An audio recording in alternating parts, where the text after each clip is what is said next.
어느 날 어린 왕자는 길을 지나다가 한 가게 앞에서 부부로 보이는 두 사람의 대화를 듣게 되었습니다.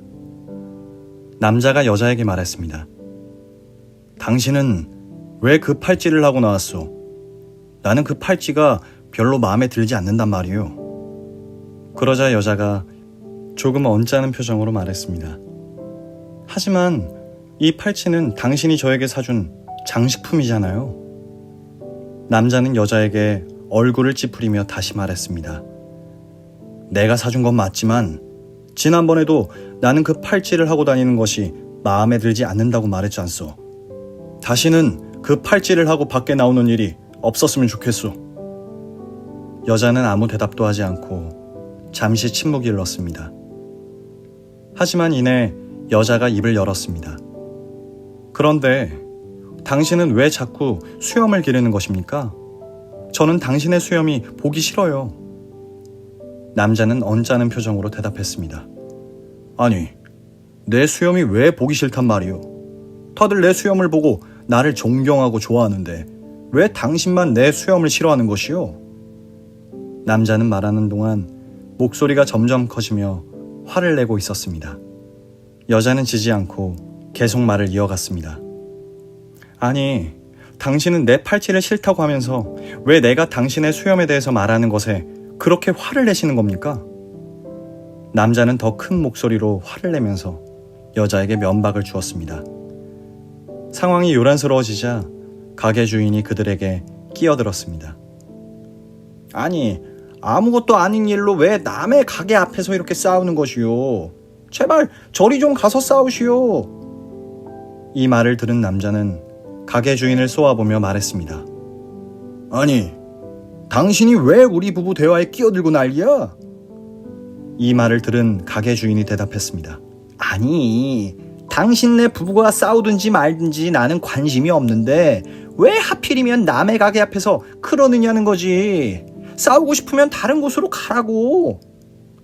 남자는 더 큰 목소리로 가게 주인에게 말했습니다. 아니, 이 길이 당신 땅이야? 코딱지만한 가게 하는 주제에 무슨 유세야?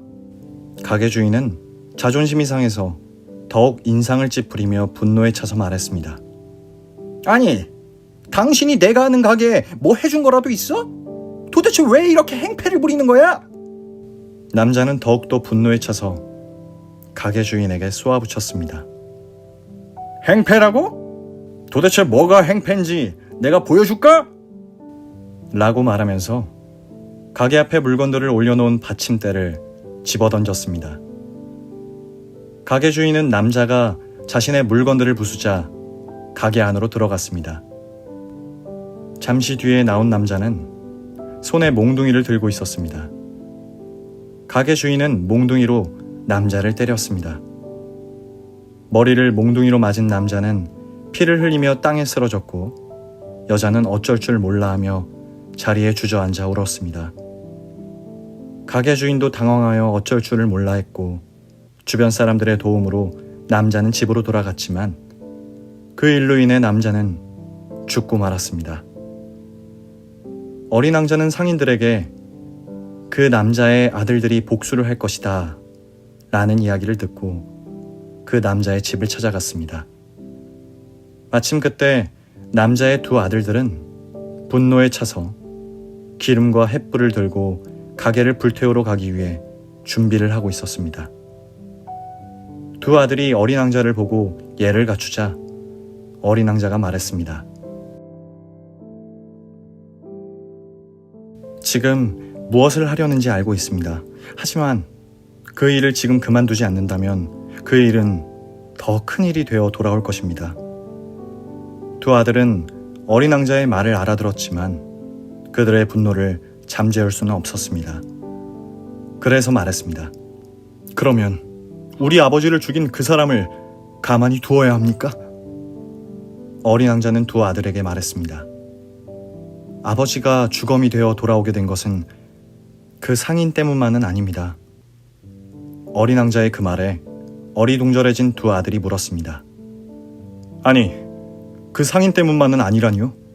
그럼 무엇 때문에 우리 아버지가 죽었다는 말입니까?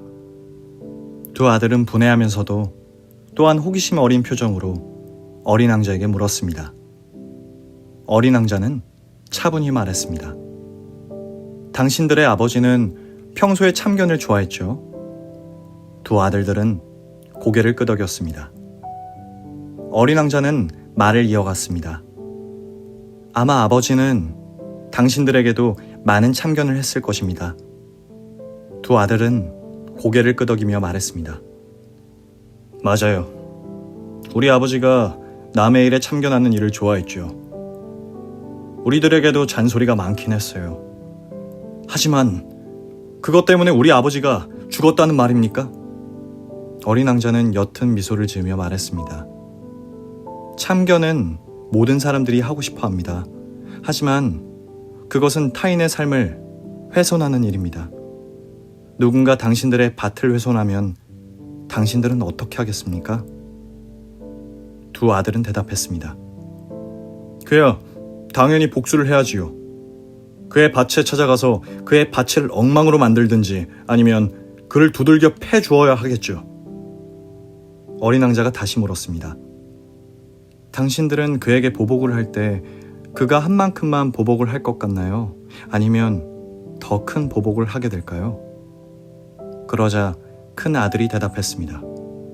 그야 당연히 저희가 당한 것에 서너 배쯤은 안갚음을 해줘야겠죠. 어린 왕자가 말했습니다.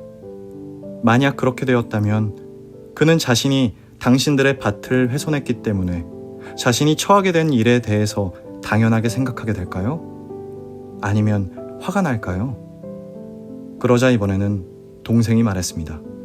화가 나겠죠. 어린 왕자는 무거운 표정으로 물었습니다. 그러면 그 사람은 가만히 있을까요? 아니면 다시 안갚음을 하게 될까요? 두 아들은 말했습니다. 복수를 하고 싶겠네요. 어린 왕자가 온화한 표정으로 말했습니다. 참견은 이와 같습니다. 작은 참견이 큰 참견을 낳고 참견이 커지면 진짜 폭력을 낳고 폭력은 더 큰 폭력을 낳고 그 뒤에 결국 우리가 마주하게 되는 것은 죽음밖에 없습니다. 당신들이 가게에 불을 지르는 일이 마지막이 아니라 처음이 되어 다시 이 악순환을 반복하게 될 것입니다. 그래서 당신들은 더 큰 일을 맞이하게 될 것입니다. 어린 왕자의 말이 끝나자 두 아들은 눈물을 닦아내며 말했습니다. 그런데 왕자님, 그렇다고 그냥 넘어갈 수는 없잖아요. 어린 왕자가 말했습니다. 그냥 넘어가는 것이 아닙니다. 가장 어려운 일을 하는 것입니다. 가장 어려운 시작을 하는 것이죠. 그때부터 진짜 삶이 시작되는 것입니다.